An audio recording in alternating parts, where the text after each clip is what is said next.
First, you'll have to know what happens when an atomic bomb explodes. You will know when it comes. We hope it never comes, but we must get ready. It looks something like this. There is a bright flash, brighter than the sun, brighter than anything you've ever seen. If you were not ready and did not know what to do, it could hurt you in different ways. It could knock you down hard or throw you against a tree or a wall. It is such a big explosion, it can smash in buildings and knock signboards over and break windows all over town.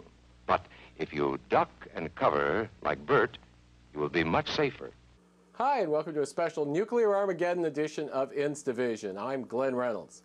That was Duck and Cover, a 1951 film made to teach school children what to do in the event of a Soviet nuclear attack. The Soviet Union had just successfully tested atomic weapons, and the U.S. government was worried about what to do. Duck and cover. Atta boy, Tony. That flash means act fast. Though the film was dead serious and based on the experience of Hiroshima and Nagasaki survivors, by the 1980s it was being mocked in things like the anti-nuclear documentary The Atomic Cafe. And when the Reagan administration tried to revive civil defense thinking, commentators like Bob Scheer, in his book With Enough Shovels, mocked the entire idea of civil defense as some sort of a delusion.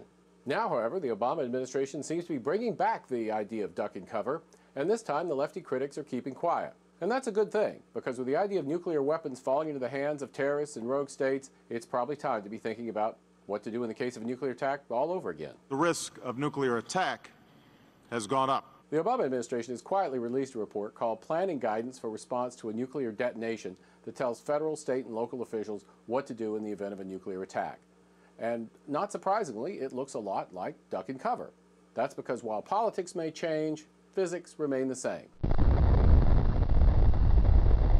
When an atomic bomb detonates, there's a very bright flash of light, rapidly turning into a wave of searing heat.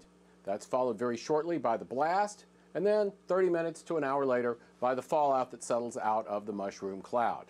The old duck and cover advice was designed to deal with this. At the first sign of a flash, people were taught to duck down into whatever cover they could find and stay there until the blast was past, and then to seek shelter somewhere close by from the fallout before it showed up. The Obama administration planners are worried, though, that once a nuclear attack takes place, or once word of one gets out, everyone's going to rush and jump into their cars and try to evacuate or head home, tying up the roads and leaving lots of people stranded in traffic as the fallout comes down. Instead, they want people to shelter in place.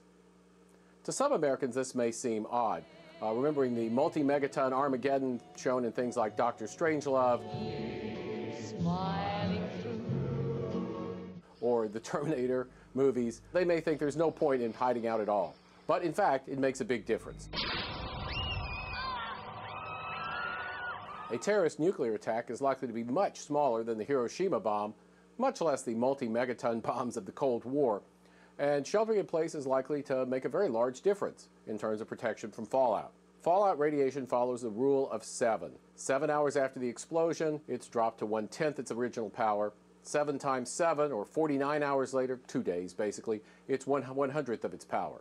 Most buildings provide reasonable protection against fallout if you're in a basement or an interior room, and if people could shelter in place for a couple of days, the Obama administration thinks, and I think they're right, that a lot of people will do pretty well. The government divides the damage up into 3 zones. There'll be the central zone where the damage is almost complete, a middle zone where the damage is heavy but not that bad, and an outer zone where the damage is light. In the central zone, most everybody will be dead anyway. In the middle zone, the government's going to try to rescue to the extent that they can. In the outer zone, it'll be safe for people simply to find a basement or similar place and hide out until the fallout has dissipated. That's the plan. Will we see a return of those government pamphlets from the 1950s on how to improvise a fallout shelter in your basement? Maybe so. And maybe people will even, as Tom Ridge suggested shortly after the 9/11 attacks, to a considerable degree of lefty snickering, seal their windows up with duct tape and plastic sheeting to help keep out the fallout. Anyway, here's what to do under the new plan. First, at the first sign of a very bright flash, duck and cover anywhere you can to find shade and protection from the blast. Second, stay there until the blast has passed. Then, find shelter somewhere close by and hunker down for a couple of days until the fallout has dissipated. Sound familiar? It should. Meet the new plan, same as the old plan. But that's not so bad. As I said before, politics may change, but physics stay the same. We live in a world where a terrorist nuke in an American city, or one smuggled in by rogue countries like Iran or North Korea, is no longer unthinkable. So give the Obama administration credit for at least thinking about it. Now all we need is a new version of Duck and Cover for the 21st century, done by, I don't know, Steven Spielberg or Michael Moore. But until then, we've still got Bert the Turtle. When danger threatened him, he never got hurt. He knew just what to do. He ducked and covered. That's this week's Instavision. Until next week, have fun on the internet. And don't forget to duck and cover. And by the way, do you know exactly what your family would do if an attack came? Say at 10 o'clock tomorrow morning. It's a good question, isn't it?